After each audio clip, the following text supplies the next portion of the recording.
जिस तरीके से सोनिया गांधी का पूरा परिवार आया, आप बताइए ना, न्याय यात्रा में सोनिया जी नहीं गई, प्रियंका जी का भी सिर्फ टोकन रिप्रेजेंटेशन हुआ, वो भी बहुत दिन तक नाराज बैठी रही है। अंत में वो जो उनको जो राज्यसभा में भेजने वाली जो खींचतान तमाम चल रही थी, इससे नाराज थी, वो अपने भाई से नहीं गई। तो कल ऐसी कांग्रेस की क्या मजबूरी थी कि वो आम आदमी पार्टी में केजरीवाल को बचाने के लिए पूरा खानदान लेके उस रैली में पहुंची हुई थी। तो मुझे एक बात नहीं समझ में आती कि कल तक जो केजरीवाल इन सभी विपक्ष के नेताओं को चोर और करप्ट कह के मंचों से गरियाता था और उनके खिलाफ पुलिंदे लहराता था कि मेरे पास इन सबके खिलाफ प्रूफ है, वो सब के सब, वो फिर लालू हो, मुलायम हो और पूरी की पूरी कांग्रेस पार्टी हो या वो शरद पवार हो, ये सब लोग कल उसी केजरीवाल जो कल तक इनको चोर चोर चोर कह के जो है खिल्ली उड़ाता था, आज उसी के जेल जाने पर जो है हिंदुस्तान की पब्लिक को बेवकूफ बना रहे थे।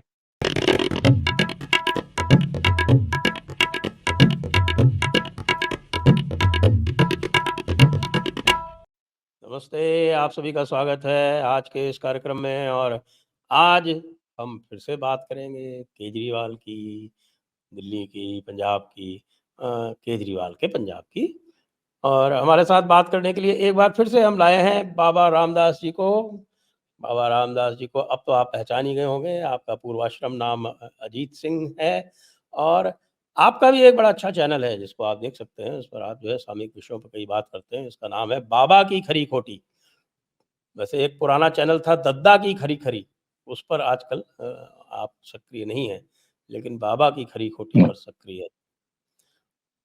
तो ऐसा क्यों?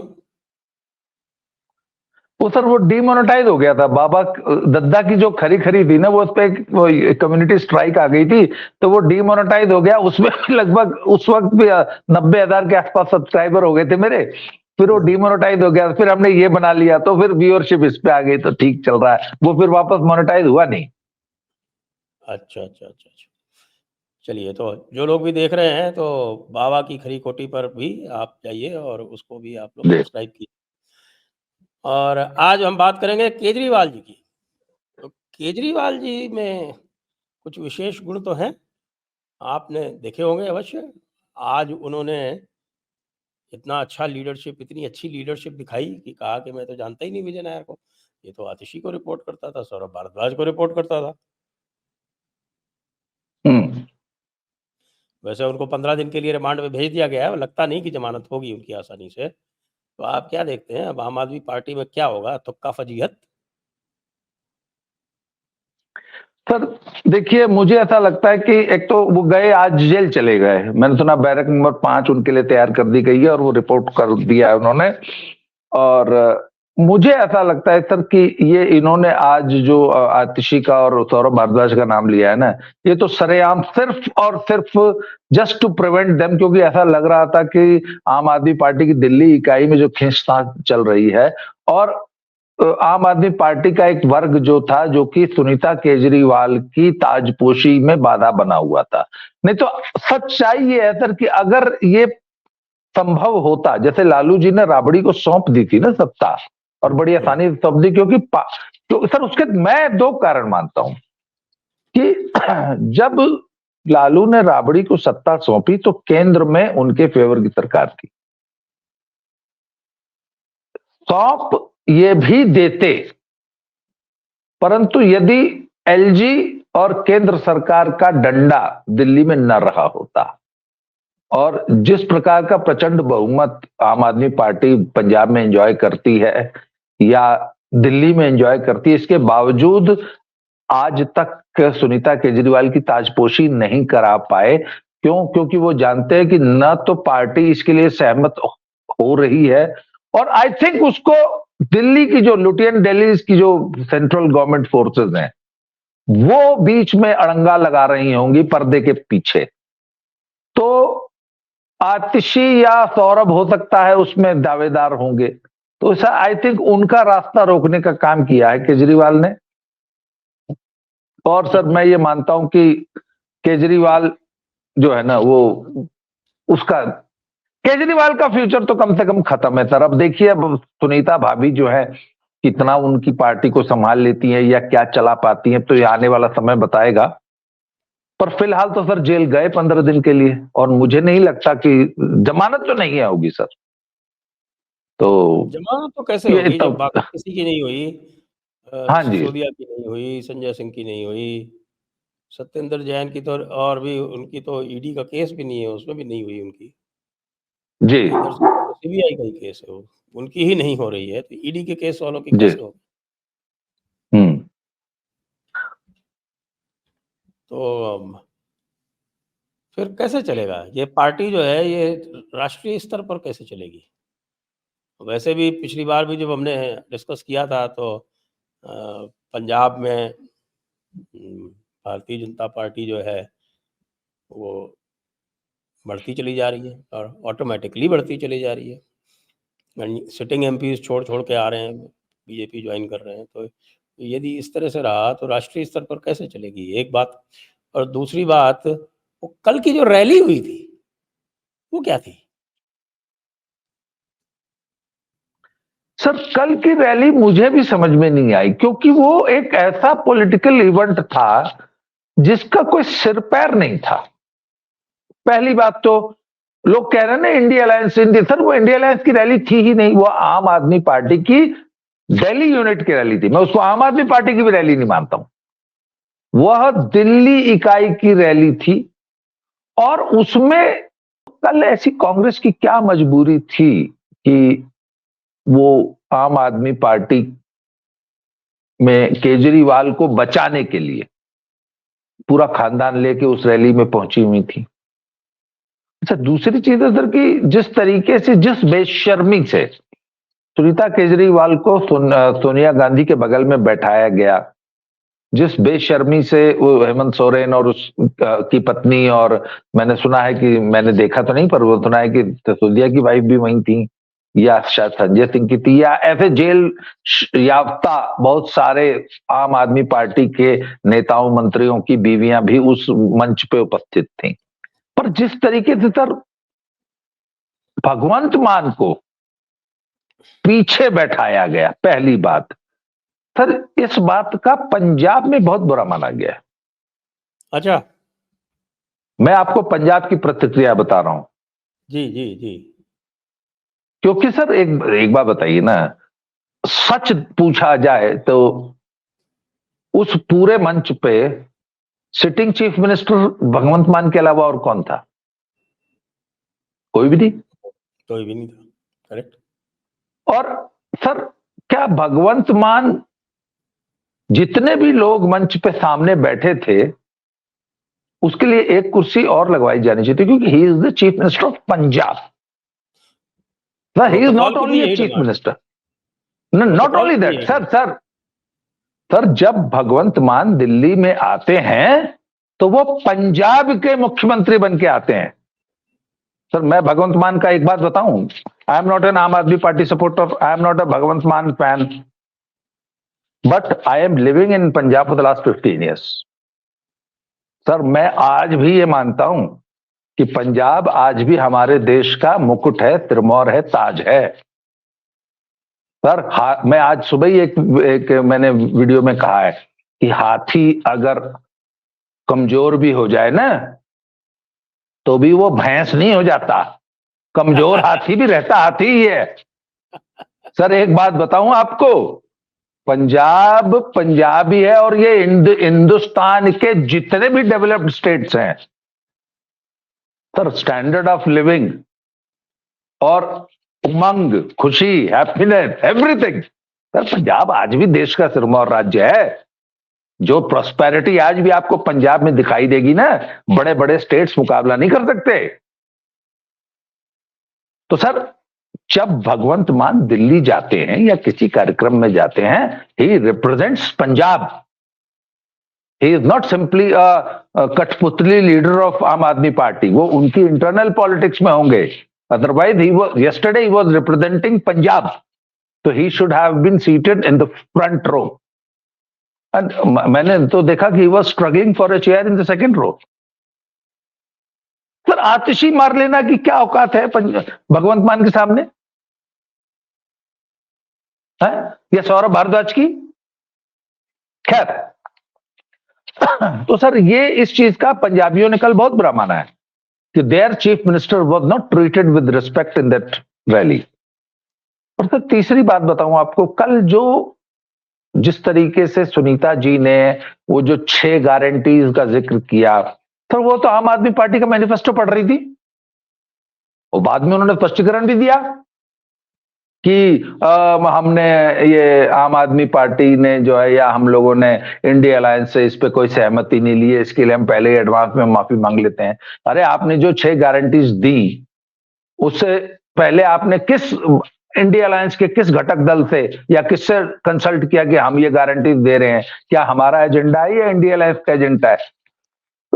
तो सर वो सिंपली जेल जाने वाले नेताओं या जेल चले गए नेताओं को बचाने के लिए एक तमाशा किया गया था।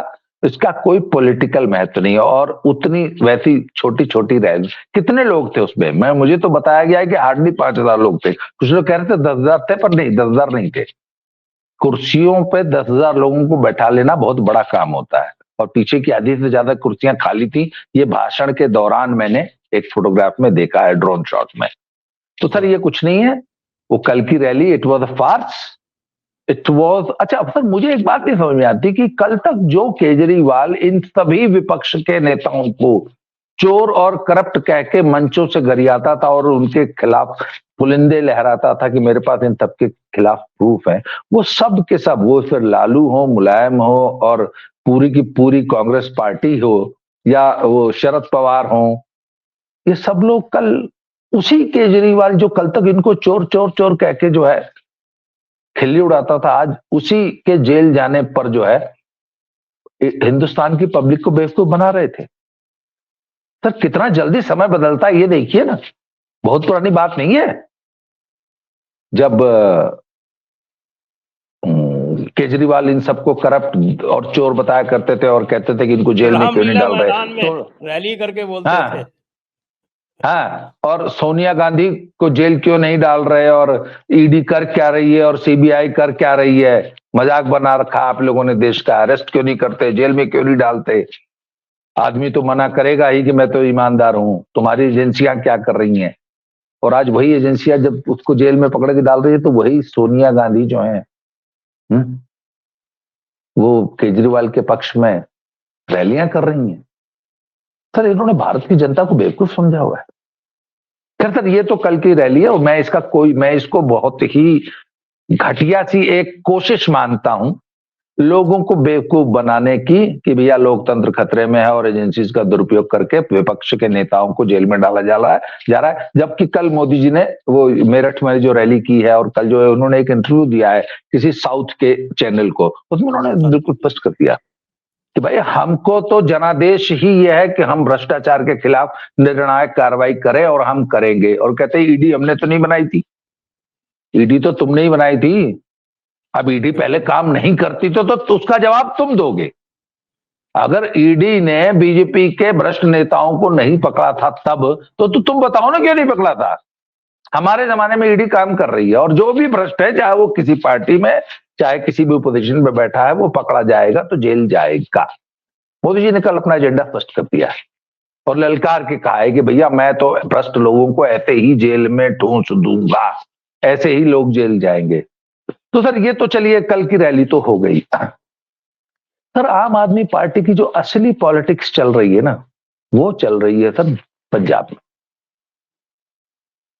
और आपने अभी एक जिक्र किया ना कि पंजाब में बीजेपी तो बढ़ती जा रही है। जी हाँ सर मुझे ऐसा लगता है कि एक होता है अटैक, एक होता है काउंटर अटैक। काउंटर अटैक में एनर्जी बहुत कम लगती है। हमारे रेसलिंग में जब दाव होता है ना तो दाव की काट होती है जैसे। तो जब आम आदमी पार्टी उभर रही थी तो उस वक्त देखने वाली बात यह है कि आम आदमी पार्टी को जो लगभग 40-42% वोट मिला तो दे स्टार्टेड फ्रॉम जीरो। भाई आम आदमी पार्टी का सफर तो 10 ही साल का है ना पंजाब में, तो उन्होंने जीरो से शुरू किया और 42% तक आ गए। तो आखिर वो 42% वोट आया कहां से था? तो सर उस वोट का एक मेजर पोर्शन आया था अकाली दल से, और एक दूसरा मेजर पोर्शन आया था कांग्रेस से। अकाली दल से इसलिए आया क्योंकि ये गए थे कनाडा अमेरिका। ये बात है सर लगभग 2015 के आसपास की, और 2015 में ये जब कनाडा अमेरिका गए हैं और वहां से खालिस्तानियों से मिलके उनसे ये समर्थन लेके आए हैं, और खालिस्तानियों ने सबसे पहले इनको पंजाब में अपना समर्थन दिया और अपने समर्थकों को, और जो अकालियों का जो पंथिक वोट था उसको एक डिक्टेट आया कि support Kejriwal because he has promised to support our cause of Khalistan. Sir मैं और आप संपर्क में नहीं थे तब, पर I have been following Arvind Kejriwal since 2012, मतलब एकदम रिलीजियसली सीरियसली। और 2015 और 16 की मेरी बहुत सारी फेसबुक पोस्ट अभी भी मिल जाएंगी, जहां मैंने ये सरेआम लिखना शुरू कर दिया था कि अरविंद केजरीवाल खालिस्तानियों की गोद में जाके बैठ चुका है, और ये जो अचानक पंजाब में इतना जबरदस्त जन समर्थन इसको मिल रहा है, ये असल में खालिस्तानियों का दिया गया है। क्योंकि सर इसने खालिस्तानियों को प्रॉमिस किया कि अच्छा, इसका मैं आपको उसका एक और बानगी देता हूं। एक पूर्व में एक एडीजी पुलिस थे, उनका नाम आई थिंक विजय प्रताप सिंह या ऐसे ही कुछ नाम था। उन्होंने पटियाला में एक जनसभा में एक भाषण दिया कि संत जी तो बहुत धर्मात्मा आदमी थे और वो तो नशे के खिलाफ रहते थे और नशाबंदी में उनका बहुत बड़ा रोल था, वो तो संत थे। ये उनका पहला लेक्चर था, और जबकि वो पुलिस के एडीजी या डीजीपी ऐसे कुछ रिटायर हुए थे, उनका नाम ऐसे कुछ था, विजय बहादुर या विजय प्रताप इस टाइप का नाम था उनका। तब मैंने पहली पोस्ट लिखी थी, मैंने कहा यार ये आदमी तो सरेआम खालिस्तानियों की बात कर रहा, and he claims to be an Aam Aadmi party leader. उसके बाद जब ये खबरें आने लग गई कि ये वहां गए थे, कनाडा गए थे, अमेरिका गए थे और एक खालिस्तानी के घर रुके थे जाके। अच्छा, उसके बाद सर चूंकि उन दिनों भी मैं पंजाब में रहता था, तो सर पंजाब से समर्थन आने लग गया। और मुझे अच्छी तरह याद है सर, जब दिल्ली का चुनाव लड़ा गया है तो कम से कम 50,000 वॉलेंटियर पंजाब से आया था। 50,000 वॉलेंटियर जब दिल्ली का इन्होंने चुनाव लड़ा, 50,000 वॉलेंटियर। और मैं पूरी जिम्मेवारी से ये बात कह रहा हूं सर, क्योंकि आया कैसे था इसका मेरे पास बड़े तथ्यात्मक रिपोर्ट है। तो क्या है कि पंजाब तो एनआरआई कल्चर है पूरा, हर गांव से कम 100, 200, 300, 400 लोग विदेश जाके बसे हुए हैं, और सारी प्रॉस्पेरिटी ही डॉलर्स और पाउंड्स की है। तो सर क्या कि वो एनआरआई पुराने जमाने में क्या था कि सर्दियां यहीं बिताते थे ज्यादातर। तो जब वो वहां से यहाँ आते हैं तो इनको गाड़ियों की जरूरत पड़ती है लोकल ट्रैवल के लिए। तो सर हर शहर, हर कस्बे में और हर गांव में टैक्सी स्टैंड्स खुले हुए हैं, और हर टैक्सी स्टैंड पे 10, 12, 15 गाड़ियां हमेशा उपलब्ध रहती हैं, और ये सारे टैक्सी स्टैंड आपस में जुड़े हुए हैं। तो सर तो हमारे स्कूल में हमको जब लोकल ट्रैवल के लिए जब कहीं आना जाना होता है तो हम टैक्सी स्टैंड से टैक्सीज बुला लेते हैं अपने स्कूल में। तो एक बार मुझे याद है, एक बार हमने बोला कि गाड़ी भेजना जरा, तो कहते जी गड्डी तो नहीं हैगी। तो मेरी वाइफ ने बोला गड्डी नहीं हैगी की गल हुई? कहती जो सारिया गड्डियां ना दिल्ली गई हुई। तो उन्होंने कहा राजे तू ना किसी होर टैक्सी स्टैंड में कह दे मैंने अर्जेंट जाना जलंधर। कहते जी नहीं अज तक गड्डी मिलनी बहुत मुश्किल है। तो कहा गड्डी मिलनी बहुत मुश्किल है, इन्ने टैक्सी स्टैंड है आ। कहते नहीं जी वो सारिया गड्डियां अज दिल्ली गई। कहते सारी गाड़ियां दिल्ली गई, ये क्या चक्कर है? तो उसने बताया कि वो दिल्ली में जो चुनाव हो रहा है ना, तो उससे गाड़ियां और लोग, हर गाड़ी में सर 4 से 5 लड़के वॉलेंटियर बनके दिल्ली जाते थे, 10 दिन 15 दिन वहीं लगाते थे चुनाव में, और घर घर जाके प्रचार करते थे। ये एक तंत्र था। उसके बाद सर जब पंजाब का चुनाव आया तो सर सेम चीज रिपीट हुई पंजाब में। तो आपको मालूम है रोड शोज का कल्चर आ गया था। और सर पहला रोड शो हुआ था पटियाला में, I still remember that day. और लोग बताते हैं सर कम से कम 10 से 15 हजार गाड़ियां उस रोड शो में शामिल थी, और इतना लंबा काफिला था कि लोग मतलब देख के दंग रह गए थे। क्योंकि सर कोई भी पॉलिटिकल पार्टी, बीजेपी जैसी नेशनल पार्टी, अगर मोदी जी का भी रोड शो होगा ना सर, तो इतना बड़ा नहीं हो सकता जितना बड़ा वो रोड शो पटियाला में हुआ था आम आदमी पार्टी का। एंड दैट वाज द, वो उस दिन चुनाव का श्री गणेश हुआ था। तो सर मॉडस ऑपरेंडी यही था। लोग कहते हैं 15-20 कनाडा किलोमीटर लंबा काफिला था। 20 किलोमीटर लंबा काफिला था सर वो। उसका मॉडस ऑपरेंडी क्या था सर, कि चूंकि समर्थन कनाडा अमेरिका से आ रहा था, डिक्टेट कनाडा अमेरिका से आ रहा था, तो सर वहां पे बोला गया। अच्छा ये सब जानकारी है मुझे इसलिए कि मेरी वाइफ के 5-6 भाई बहन इंग्लैंड अमेरिका रहते हैं, तो हमें वहां से वहां क्या चल रहा है उसकी खबरें रहती है यहाँ। तो उन्होंने कहा जी वहां पे बोला गया कि हर धर्म का मामला है, ये धर्म की लड़ाई है। खालिस्तान भी वर्ड यूज होता था। तो आप अपने घर पे जो आपके भाई भतीजे या जो भी रिश्तेदार वहां रह रहा है उसको फंडिंग कीजिए और उसको एक गाड़ी किराए पे लेके दीजिए, और अगर आपके अपने घर में गाड़ी है तो वो गाड़ी दीजिए, और वो अपने 4-5 फ्रेंड्स को लेके धर्म के लिए, पंथ के लिए ये काम करे। तो अब मान लीजिए चाचा जी ने वहां से भतीजा जी को यहाँ पे $1,00,000 भेज दिया। $1,00,000 भेज दिया मतलब $1,000 वहां से भेज दिए, 1,000 पाउंड भेज दिए कि इससे एक गाड़ी लो 10 दिन के लिए किराए पे, 5 यारों दोस्तों को बिठाओ, ये $5,000 रोज का तुम्हारा खर्चा है, जाओ। तो अब सर वो पटियाला गया, आज रोड शो पटियाला में है, अगले दिन रोड शो संगरूर में है, उसके तीसरे दिन रोड शो लुधियाने में है, चौथे दिन रोड शो बरनाले में है, 5वें दिन अमृतसर में है, 6ठे दिन जलंधर में है। सर लगातार 15 दिन तक रोड शो हुए थे। जो गाड़ी पटियाले में थी वही बरनाले में थी, वही अमृतसर में थी।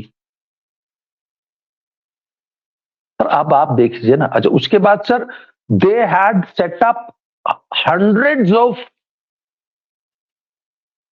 ऑफिसेस जहां पे 30-40 वॉलंटियर्स, मुझे मालूम है न्यूजीलैंड में इनके ऑफिसेस रन कर रहे थे, ऑस्ट्रेलिया में इनके ऑफिसेस रन कर रहे थे, यूरोप के हर देश में, हर शहर में जहां भी सिख डायस्पोरा रहती है वहां इनके ऑफिसेस रन कर रहे थे। And they were all working for आम Aadmi party, and everything was controlled from Europe, America, Australia, New Zealand, Canada. इसके बावजूद सर 2017 का चुनाव ये इसलिए हार गए क्योंकि आपको याद होगा चुनाव से, लोग ऐसा बताते हैं कि चुनाव से करीब 7 या 8 दिन पहले या 6 दिन पहले अमरिंदर सिंह और सुखबीर बादल साहब की एक मीटिंग कराई गई थी दिल्ली में, और वो वहां बताया गया था कि आम आदमी पार्टी चुनाव जीतने जा रही है अगर हमने कुछ नहीं किया। एंड फिर रातों रात बीजेपी एंड बादल साहब, Akali Dal shifted their votes en masse to Congress in more than 25 seats.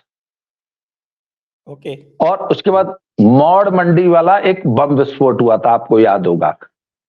मौड़ मंडी में चुनाव से ठीक 2 या 3 दिन पहले एक विस्फोट हुआ था और अचानक हवा बदल गई थी। और एक वीडियो वायरल हुई सर जिसमें एक सिख लड़का कृपाण लेके एक सैलून में घुस के एक बार्बर को धमका रहा है कि साले तू केश काटता है लोगों के, तलवार मार दूंगा। तो वो वीडियो अचानक पूरे पंजाब में वायरल हुई कि अब तो खालिस्तानियों का राज आ रहा है पंजाब में और अब यही होगा। तो सर अचानक हवा बदल गई और आम आदमी पार्टी वो चुनाव हार गई थी और अमरिंदर सिंह जी दोबारा मुख्यमंत्री बने थे। ये बात है 2017 की, इफ यू रिमेंबर। सर वहां से उसके बाद फिर 2022 आया और 2022 में फिर जो भी डिसीजन हुआ हो कि नहीं, अगर इतना जन समर्थन है आम आदमी पार्टी का तो जन आकांक्षा को दबाना नहीं चाहिए and let them make the government. Sir आम आदमी पार्टी की गवर्नमेंट आ गई। तो सर अब बात यह कि जो 40-42% आम आदमी पार्टी का वोट है वो आया कहां से? सर एक मेजर पोर्शन आया था अकालियों का पंथिक वोट खालिस्तान के वादे पे, और दूसरा मेजर वोट आया था कांग्रेस का और कुछ हद तक बीजेपी का। इस तरीके से अब सर क्या है कि जब से बीजेपी का उभार शुरू हुआ है, मोदी लहर पंजाब में पहुंची है और कुछ राम मंदिर मूवमेंट का ये पूरा जो मिला जुला सब असर है, तो सर आम आदमी पार्टी में गिरावट आ रही है और पंथिक वोट लौट कर अकालियों में जा रहा है। आज की तारीख में, आज आपको कहा ना कि बीजेपी का जो रिवाइवल हुआ है, और सर हिंदू वोटर जो है वो ट्रेडिशनली पंजाब में कांग्रेस का वोटर रहा है और Dalit, sir they have shifted to BJP. Hindu vote BJP को शिफ्ट हुआ है। सबसे इंपॉर्टेंट डेवलपमेंट तो ये हुई है। अच्छा, एक मैं यहाँ पे आपको थोड़ा सा क्लैरिफिकेशन चाहूंगा कि बीजेपी को अकाली दल की पूंछ बनकर इतने साल चलने से क्या नुकसान नहीं हुआ है? क्योंकि हिंदू 40% होने के बाद भी बीजेपी को शायद इसलिए वोट नहीं देता था कि वो अकाली दल से प्रसन्न नहीं होता था, क्योंकि अकाली दल खालिस्तान को प्रमोट करते थे, चाहे वो ओपनली नहीं करें, चोरी छुपे करें। अब तो ओपनली करते हैं आजकल। तो कांग्रेस जो थी वो खालिस्तान को अपोज करती थी, इसलिए हिंदू वोट कांग्रेस के साथ रहता था। क्या ये बात सही है? सर बिल्कुल उतनी सी बात नहीं है सर। हिंदू वोट आज से नहीं कांग्रेस के साथ है सर। कांग्रेस का और अकालियों का झगड़ा क्या था? जब 1947 में देश आजाद हुआ तो जब पंजाब, हरियाणा और हिमाचल जब संयुक्त थे, इंडियन पंजाब जब पार्टीशन के बाद, तो सिखों का जो सबसे बड़ा ग्रीवेंस था वो क्या था कि मुसलमानों को पाकिस्तान मिल गया, हिंदुओं को हिंदुस्तान मिल गया, सानू की मिलया, सानू भी खालिस्तान मिलना चाहिए थी। और सर खालिस्तान की ये डिमांड 1945 में भी दबी छुपी उसमें शुरू हो गई थी। खैर तब उसके बाद जब पंजाब बन गया, हिंदुस्तान बन गया, आप ध्यान दीजिए कि पहले 5 मुख्यमंत्री तो हिंदू ही थे। हाँ जी, गोपीचंद भार्गव से लेके भीमसेन सच्चर और ये सब लोग। तो सर पंजाब को कभी भी सिख मुख्यमंत्री नसीब नहीं हुआ। तो अब इन्होंने कहा कि पंजाबी सूबा बनाओ, और जब पंजाबी सूबे की मूवमेंट चली, हिंदी रक्षा आंदोलन चला पंजाब में।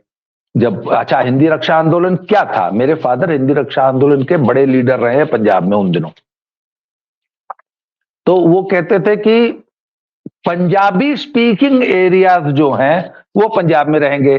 तो आर्य समाज ने एक मूवमेंट चलाएगा कि सभी हिंदू अपनी मातृभाषा पंजाबी न लिखाकर हिंदी लिखाएं। तो इसीलिए हिंदी रक्षा आंदोलन चला जी। तो हिमाचल अलग हो गया, हरियाणवी स्पीकिंग लोग हिंदी स्पीकिंग मान लिए गए, और हरियाणा अलग हो गया, पंजाब अलग हो गया। उसी में जो है अबोहर फाजिल्का वाला इलाका जो है जी, वो बोलते हैं नहीं वो हिंदी स्पीकिंग है। वो डिस्प्यूट्स चले आ रहे थे। चंडीगढ़ जो है वो दोनों राज्यों को राजधानी बना दिया गया। तो सर इनका तब से हिंदुओं के मन में एक सेंटिमेंट है, 60s से, जब से हिंदी रक्षा आंदोलन चला हुआ है तब से कि हिंदुओं के हितों की रक्षा करने वाली पार्टी कांग्रेस है, क्योंकि उन दिनों बीजेपी तो थी नहीं, तो उन दिनों जनसंघ काम करता था, दीपक उसका चिन्ह, चुनाव चिन्ह होता था। जी हाँ, दीपक था, ध्यान है मुझे।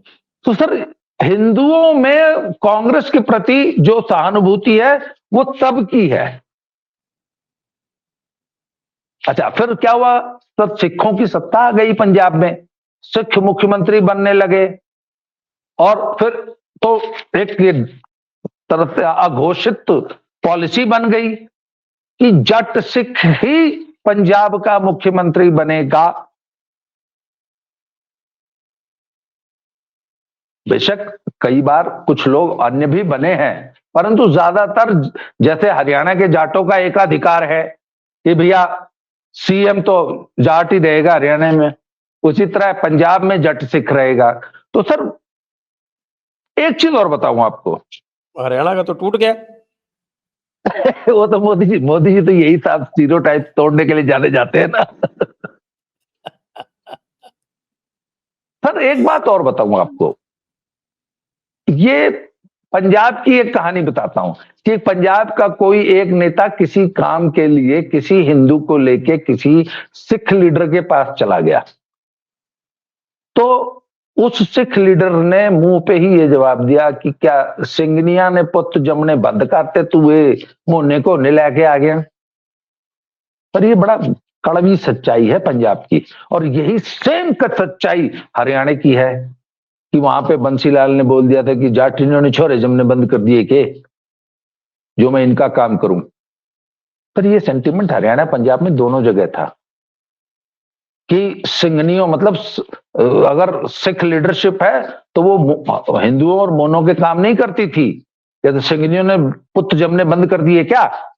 तो सर, ये बातें हिंदू इस बात को फील करता है ना कि we are being treated as B grade citizens in the state. हमारी पॉलिटिकल कोई वक्त तो है नहीं।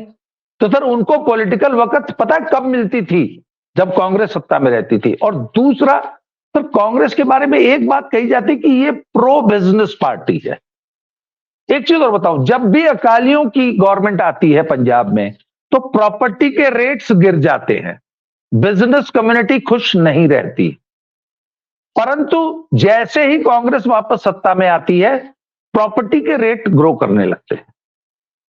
ये मिथ टूटा 2017 में आके, क्योंकि 2017 से आपको पहले याद होगा लगातार 10 साल बादल साहब राज कर गए, 2 टर्म लगातार। तो जब 2 टर्म के बाद अमरिंदर सिंह जी वापस सरकार जब उन्होंने बनाई, तो जो रियल एस्टेट बाजार था, ये जो बिजनेस कम्युनिटी थी, वो बड़ी खुश थी कि शुक्र है कांग्रेस आई और अब की बार अब प्रॉपर्टी के रेट्स बढ़ेंगे या बिजनेस में बढ़ोतरी होगी। पर सर, माहौल पता नहीं क्या खराब था कि बढ़े नहीं थे, बल्कि पिछले 5 सालों में 7 सालों में तो पंजाब ने प्रॉपर्टी का वो बुरा हाल देखा है कि सर मैं आपको बता नहीं सकता। जलंधर में मैं एक व्यक्ति को जानता हूं जिसने आज से करीब 10-12 साल पहले 24 लाख का जो फ्लैट खरीदा था, वो 10 साल बाद उसने बेचना चाहा तो पहले 24 दाम लगाया, 24 में नहीं बिका तो 20 पे आया, 17 पे आया, अल्टीमेटली वो फ्लैट 14 लाख में बिका था। और ये एकदम कड़वी सच्चाई है, और कपूरथला रोड पे चोपड़ा कॉलोनी की बात है, नाम भी बता देता हूं। इतना बुरा हाल था पंजाब की प्रॉपर्टी का, और उसके जो भी कारण रहे हो। तो सर, हिंदुओं का ये सेंटिमेंट रहा कि हमारी रक्षक तो कांग्रेस पार्टी है। और अच्छा, उसके बाद फिर जब वो दौर आया, आतंकवाद का दौर 78 से लेके 94 तक वाला, उसमें भी अंत में पंजाब को में से आतंकवाद को हटाने वाले बेअंत सिंह ही थे, जो कि कांग्रेस की सरकार थी। तो सर, इसलिए पिछले 40-50 सालों से हिंदू कांग्रेस का वोटर रहा है, और बीजेपी चूंकि अकालियों की बी टीम बनके, अच्छा, बीजेपी की मजबूरी थी ना सर। और सर देखिए, राज्य की परिस्थितियां भी तो ऐसी ही थी भाई। 94 तक तो आतंकवाद था, उसके बाद 10 साल तक पंजाब को संभलने में लगे। तब तक केंद्र में बीजेपी की हालत क्या थी आपको पता ही है। फिर 10 साल मनमोहन सिंह जी राज कर गए, उससे पहले 5-6 साल जब अटल जी का राज था तब भी बड़ी डवाडोल की स्थिति थी बीजेपी की, बीजेपी स्ट्रगल कर रही थी। इसलिए पंजाब के हिंदुओं को बीजेपी में कभी कोई आस दिखाई नहीं दी। और कांग्रेस चूंकि एस्टैब्लिश पार्टी थी और पंजाब के हिंदुओं का कांग्रेस से सर 75 साल पुराना नाता है ना, तो इसलिए एक स्वाभाविक रुझान कांग्रेस की तरफ रहा है।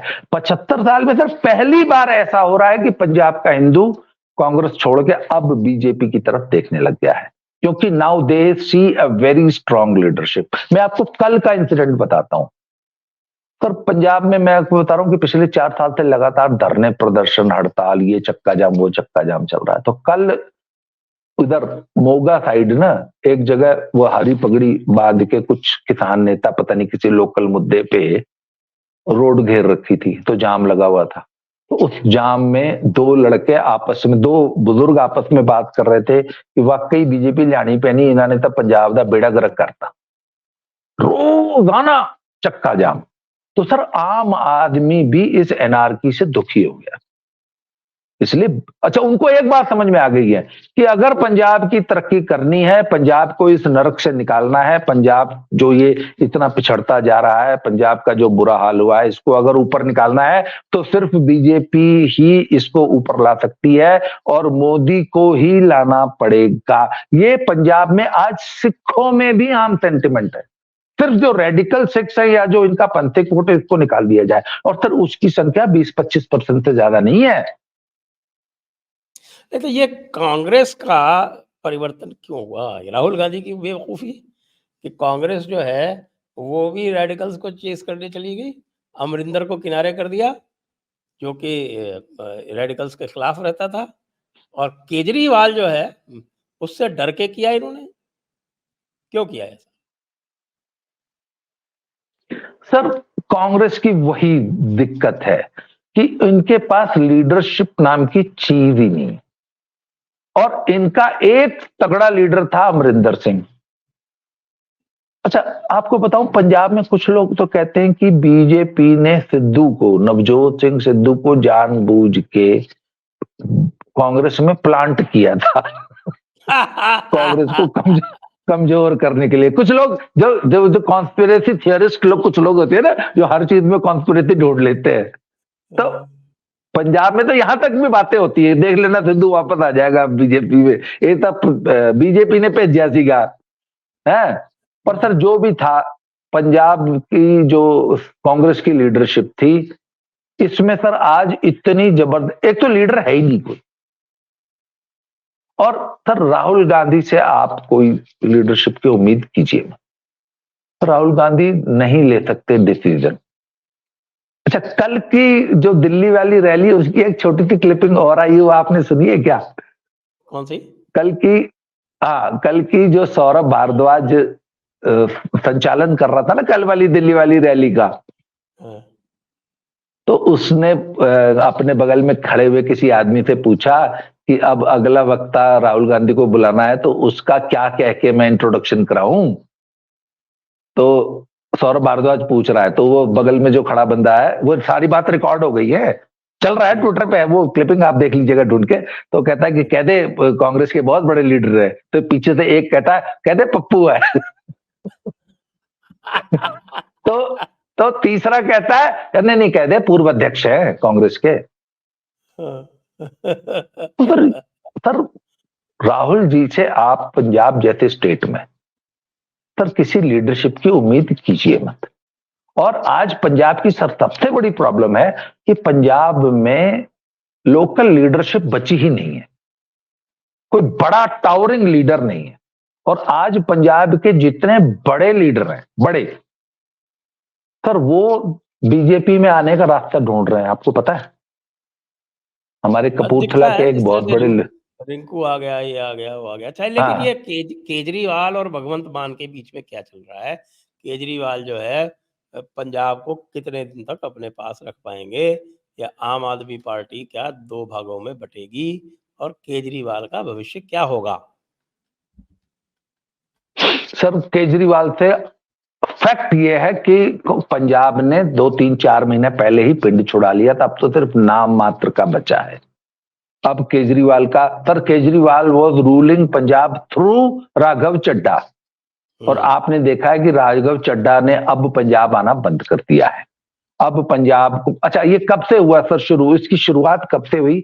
जब अमृतपाल सिंह को लेके पंजाब में एनआरकी फैलने लग गई, और उसने जब वो वहां पे अजनाला में जब थाने पे हमला किया,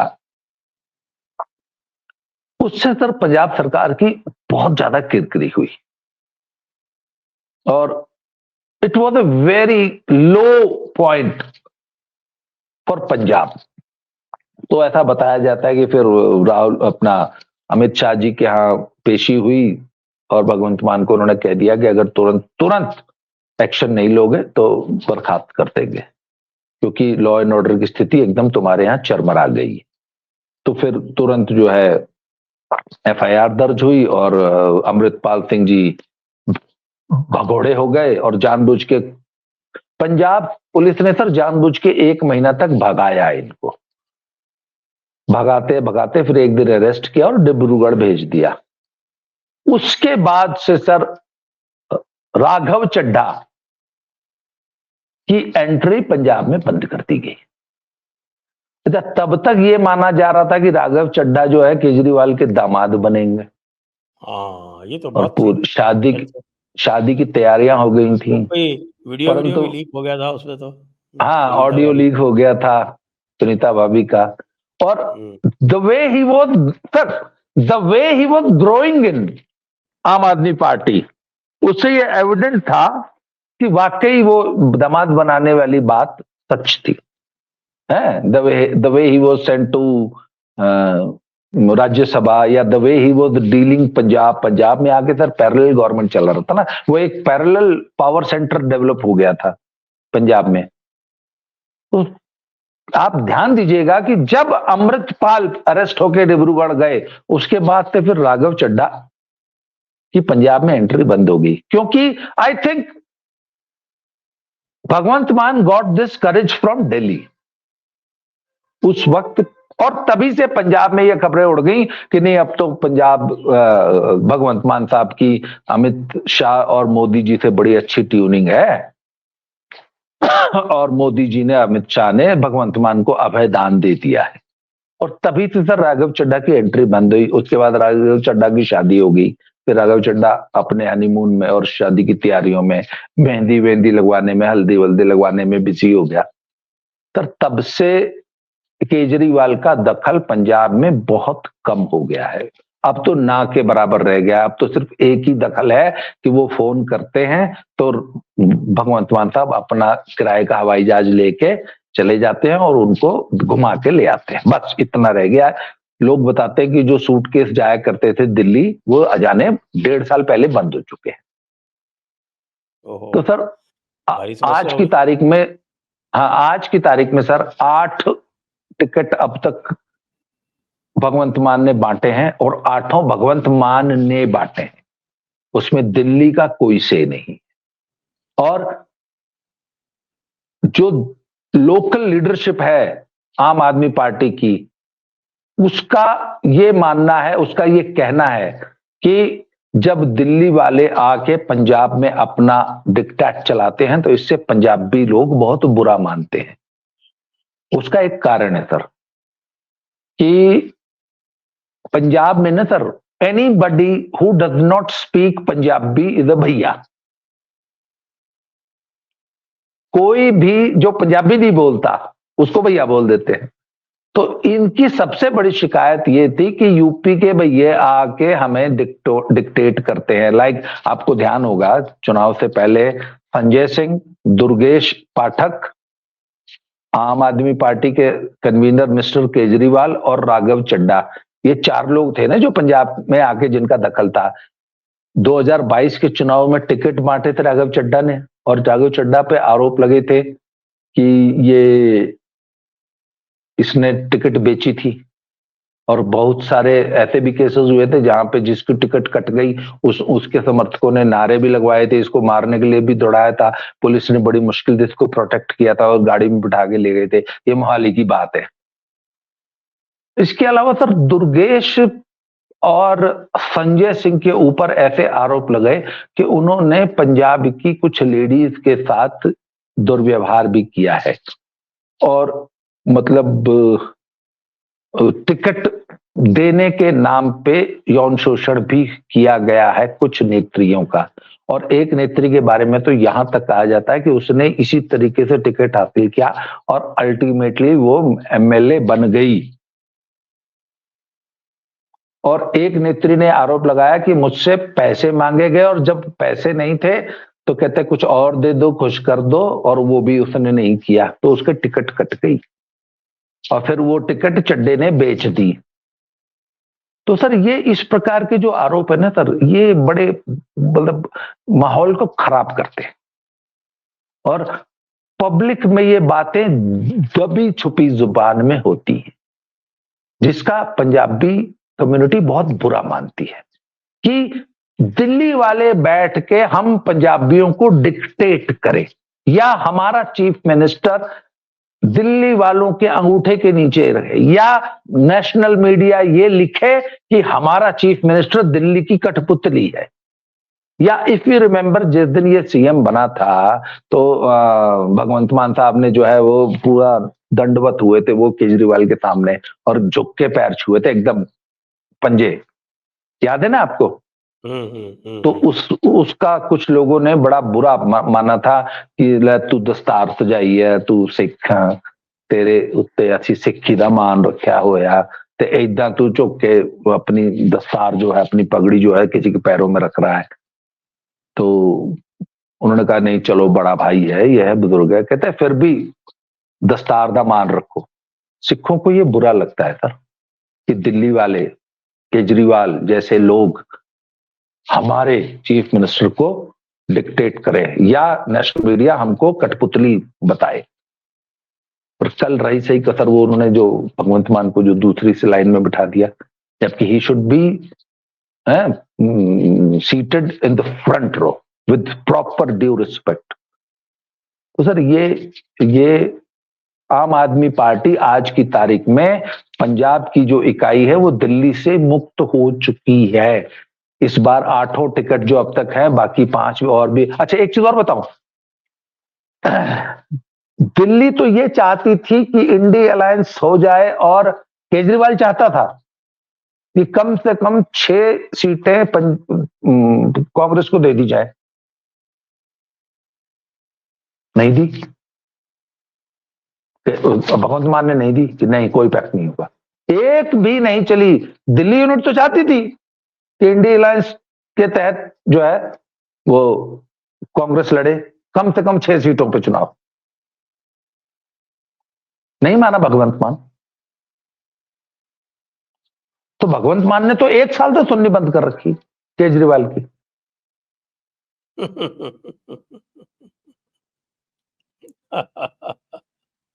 ये तो बड़ी इंटरेस्टिंग चीज है। तो फिर तो केजरीवाल का भविष्य क्या देखते हैं आप? थोड़ा आपका जो एनालिसिस है वो लगाइए कि अगले 2-3 साल में केजरीवाल का क्या भविष्य रह जाएगा? दिल्ली का जो अगला चुनाव होगा वो केजरीवाल जीत पाएगा या नहीं जीत पाएगा? सर बात यह है कि देखिए मेरा ये मानना है कि यदि कांग्रेस को नेस्तनाबूद करना है देश से तो उसके लिए केजरीवाल का जिंदा रहना बहुत जरूरी है। Kejriwal as a political force north India में मौजूद रहे, ये बीजेपी को एसर्टेन करना चाहिए, ये मेरी पॉलिटिकल थॉट बोलती है। क्यों? क्योंकि आज जो बीजेपी का उदय पंजाब में हुआ है और यदि इस बार 7 सीटें कम से कम लोकसभा में अगर बीजेपी जीतने जा रही है तो it is due to Kejriwal. Himachal में आज अगर केजरीवाल को कमजोर नहीं करते नड्डा साहब ने गलती ये की कि आम आदमी पार्टी की पूरी यूनिट बीजेपी में मर्ज करा दी। अगर वो गलती नहीं करते, बल्कि नड्डा साहब को चाहिए था कि केजरीवाल को सभी 70 सीटों पे कम से कम 5-5 करोड़ रुपए केजरीवाल के कैंडिडेट को देते, कम से कम 5 करोड़ रुपए, तो 350 करोड़ होता ना सिर्फ। बीजेपी को चाहिए था कि 350 करोड़ रुपए की फंडिंग करके केजरीवाल को हर सीट पे मजबूती से हिमाचल में चुनाव लड़ाते, तो आज हिमाचल में बीजेपी की गवर्नमेंट होती। हर वो स्टेट जहां आज भी कांग्रेस जिंदा है, वहां पर केजरीवाल का रहना बीजेपी के लिए फायदेमंद है। फिर वो गुजरात हो, गोवा हो, उत्तराखंड हो, हरियाणा में केजरीवाल इतना इफेक्टिव नहीं रहेगा क्योंकि वहां पे इनेलो जजपा है। यूपी में नहीं रहेगा, बिहार में नहीं रहेगा, पर राजस्थान में रहेगा, एमपी में रहेगा, गुजरात में रहेगा। जहां भी बाइपोलर कॉन्टेस्ट है बीजेपी और कांग्रेस का, वहां पे केजरीवाल अगर ज्यादा नहीं, सिर्फ 1-1.5%, 2% वोट भी अगर काटता है तो कांग्रेस को 10, 15, 20, 25 सीट हरवा देगा। जहां पर भी ऐसा हुआ आप देख लीजिए, आंकड़े उठा के देख लीजिए। तो मेरा तो यह मानना है। और सर, दिल्ली जैसा एक सिटी स्टेट, मैं तो दिल्ली को एनसीटी से ज्यादा कुछ नहीं मानता हूं sir. This is the municipal corporation जिसका कि नाम हमने स्टेट रख दिया है। एक बात बताइए ना सर, मुंबई और दिल्ली में क्या फर्क है, या दिल्ली कोलकाता में क्या फर्क है? स्टेट सिटी तो है दो तीनों। तो मुंबई में तो कोई मुख्यमंत्री नहीं है, कलकत्ता में तो कोई मुख्यमंत्री नहीं है, तो दिल्ली को मुख्यमंत्री क्यों चाहिए? It is another state, another city, metropolitan city है बहुत बड़ा। और अगर उस सिटी का मेयर अगर कोई ये बन भी जाता है, केंद्र सरकार को क्या फर्क पड़ रहा है सर? काम तो वैसे भी एलजी साहब नहीं करना सारा कुछ।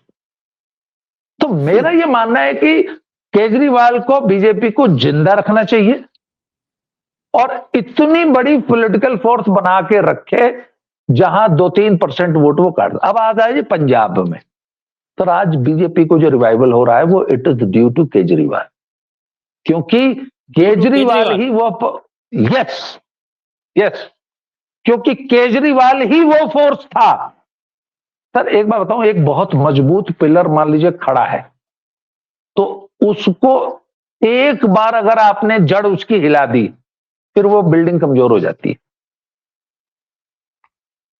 सर केजरीवाल ने क्या किया कि अकालियों का पंथिक वोट और कांग्रेस का हिंदू वोट एक बार अपनी जड़ से हिला दिया।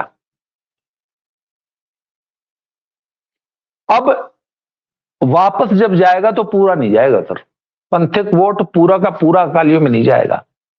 तो अकाली कमजोर हो गए, कांग्रेस कमजोर होगी, आम आदमी पार्टी तो चलो उधार की पार्टी थी, कमजोर होनी थी, उधार का ही वोट मिला था तब उसको हो ही गई, पर बीजेपी को तो फायदा हो गया ना सर। जो हिंदू आज तक कभी बीजेपी में नहीं आया था, आज आ गया ना, आ रहा है ना। मैं ये नहीं कहता हूं कि सर पूरा शिफ्ट हो जाएगा, मैं इतना नाइव नहीं हूं। मुझे मालूम है पूरा का पूरा हिंदू नहीं आके छोड़ के आ जाएगा कांग्रेस को। जो पुराने कट्टर कांग्रेसी हैं वो कांग्रेस ही रहेंगे, वो सर कम से कम 10 साल लगाएंगे। बट आज की तारीख में, अच्छा सर एक इक्वेशन में सिंपल से आपको समझाता हूं। बीजेपी सिर्फ 3 लोकसभा लड़ती थी और 23 विधानसभा लड़ती थी 117 में से, इसके बावजूद 6 से 8% वोट था। अगर इस वोट को पूरे 117 विधानसभाओं में डिस्ट्रीब्यूट करें ना, तो बीजेपी के पास तकरीबन 14-15% वोट की पार्टी बीजेपी रही है पंजाब में, 15% की। पिछले 2 सालों में जब से ये हिंदू रिवाइवल हुआ है, राम मंदिर मूवमेंट चला है, मोदी जी की हुई है, और इस बार जो किसान आंदोलन का जो जिस तरीके से हैंडलिंग हुई है, इससे हिंदू जो है थोड़ा सा खुश हुआ है और वो now they have shifted towards BJP. और आज की तारीख में बीजेपी 25% वोट पर बैठी हुई है। जो 14% की पार्टी थी आज 25% पे है। अब सर मान लीजिए एक पार्टी 25% ऑलरेडी पे बैठी हुई है, उस पे आप परनीत कौर जैसा कैंडिडेट ले आते, तो परनीत कौर के पास 5, 7, 8% तो अपना वोट भी है, बाकी कांग्रेस का होता था, पर 5, 7% तो बंदे का पर्सनल वोट होता है ना सर। तो 25% बीजेपी का प्लस 5-7% सुशील रिंकू का वोट, 5-7% रवनीत बिट्टू का वोट, 5-7% परनीत कौर का वोट, 5-7% किसी और का वोट, तो सर इट कम्स टू 32-33%। और 4 कॉर्नर्ड कॉन्टेस्ट में 32% is a good percentage to win a seat. तो सर ये 14% से 25% तक बीजेपी को लाने में बहुत बड़ा रोल आम आदमी पार्टी का, कि जो एकदम सीमेंट की तरह जो जमा हुआ वोट बैंक था ना, हिंदू वोट बैंक, जिसने आज तक कभी कांग्रेस को अबैंडन नहीं किया, पहली बार हिंदू बोल रहा है कि नहीं, हमने सारी पार्टियां ट्राई कर ली और मोदी एक डिसिसिव लीडर है, तगड़ा लीडर है, हिंदू लीडर है, तो सर चलो let us try Modi to once. BJP ने भी ट्राई कर लेने हैं, और इनको जिनको वोट दिया इन्होंने तो पंजाब का बेड़ा गर्क कर ही दिया, ये तो हर आदमी मानता है कि पंजाब का बेड़ा गर्क कर दिया इन लोगों ने, तो चलो एक बारी बीजेपी ने ट्राई कर लेने, देखो तो योगी और योगी। अच्छा सर, कल की एक बड़ी मजेदार बात बताता हूँ। एक हिंदू लीडर है, वो ट्रेड लीडर है, और अमृतसर के एक बड़ी ट्रेड यूनियन के अध्यक्ष हैं, हिंदूवादी लीडर है। वो कहता है सर ये माहौल है कि आज अगर बीजेपी ये अनाउंस कर दे ना कि हम यूपी से योगी जी को तो परमानेंट नहीं भेज सकते पर एडिशनल चार्ज दे देंगे पंजाब का। मतलब योगी जी पंजाब और यूपी दोनों के चीफ मिनिस्टर रहेंगे, हफ्ते में 2 दिन चंडीगढ़ बैठ लिया करेंगे, 5 दिन लखनऊ, तो पंजाबी 117 सीट से जिता देगा। अब इसको आप पर मीम कह लो, चुटकुला कह लो, चुटकुला तो क्या है, पूरा का पूरा बिजनेस जो हंसी, है, बिजनेसमैन सारे अपने जो है वो अपनी फैक्ट्री वैक्ट्री सब उठा के यूपी ले गए, तो इसीलिए तो ले हाँ गए। चलिए बड़ा सर इंटरेस्टिंग है। ये सर, हाँ तो sir Hindu are coming to BJP, और इसका मूल कारण आम आदमी पार्टी रही है, क्योंकि उसने केजरीवाल को पहले धन्यवाद देना कांग्रेस, चाहिए, मतलब भारतीय जनता हाँ, पार्टी और को। सर मैं ये मानता हूं कि केजरीवाल बीजेपी के लिए अच्छा आदमी है, बीजेपी को केजरीवाल को मारना नहीं चाहिए, ठीक है, कर करा के 1 आध साल जेल में रख के वापस ले आओ, वापस इसको दिल्ली में बना के रखो। अच्छा, एक झुंझुना दिल्ली का पकड़ा दो, बजाता है लॉलीपॉप पे चूसता रहेगा सर, अच्छा लड़का है।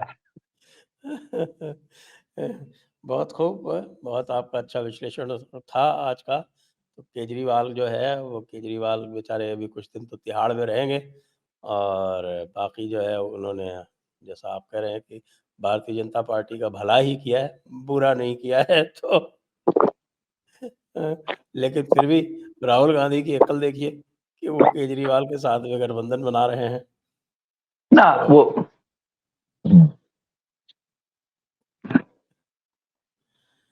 इसी के जी सर, साथ आज की इस चर्चा को हम विराम देंगे। सभी दर्शकों का बहुत-बहुत धन्यवाद। बाबा रामदास जी, आपका भी बहुत-बहुत धन्यवाद। जय हिंद, जय थैंक यू भारत, सर, वंदे जय मातरम। जय हिंद, जय भारत, वंदे मातरम, जय श्री राम, जय जय श्री राम। जय श्री राम।